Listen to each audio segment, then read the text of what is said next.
Saudara, tim Brimopolda di Sibolga, Sumatera Utara menemukan satu korban meninggal dunia yang ternyata merupakan orang tua salah satu personel Brimob. Sementara di Tapanuli Selatan, 251 pengungsi kini tinggal di pengungsian dan membutuhkan bantuan selimut.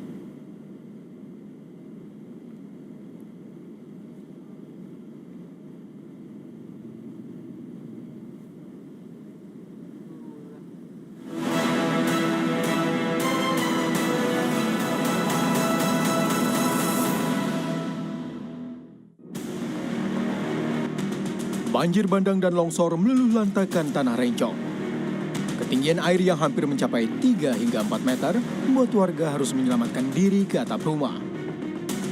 Mereka terpaksa berenang saat keluar rumah ketika arus mulai tenang dan meninggalkan harta benda. Kini barang dan harta benda mereka tertimbun dan tak bisa dibersihkan.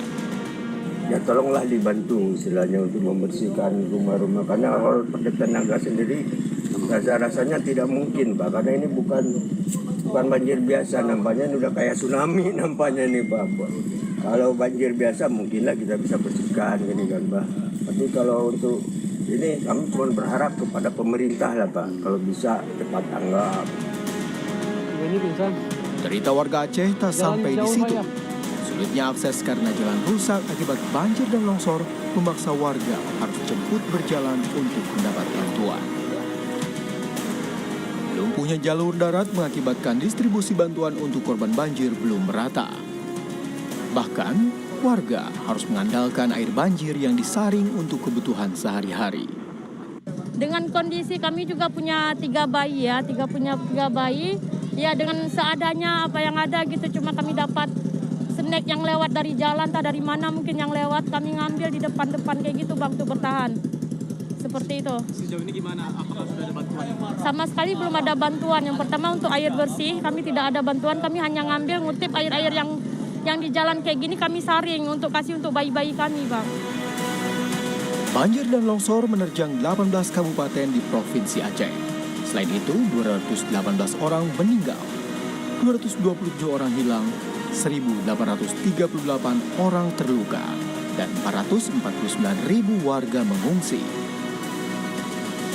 Masifnya banjir dan longsor di Aceh selama sepekan ini sampai membuat Gubernur Aceh, Muzakir Manaf, tak kuasa menahan tangis saat memberikan gambaran terkini penanganan bencana banjir dan longsor yang melanda Aceh.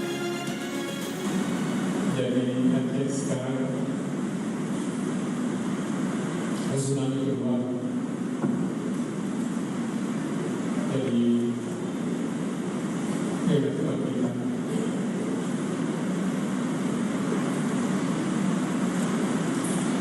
Untuk menghadapi masyarakat mereka yang terpaksa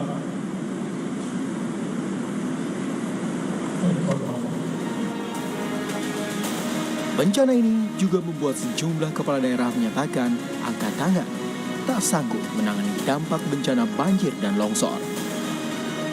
Mereka meminta bencana banjir dan longsor di Sumatera Utara, Sumatera Barat, dan Aceh ditetapkan sebagai bencana nasional.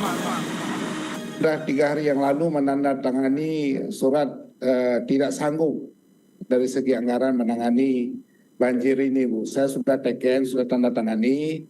Jadi oleh karenanya mungkin sama juga dengan daerah-daerah lain di Aceh, dengan kondisi kami yang sangat terbatas, maka kami mohon uluran tangan dari pemerintah pusat maupun dari pemerintah Provinsi Aceh untuk segera membantu penanganan banjir ini, Bu, termasuk pasca banjir nantinya.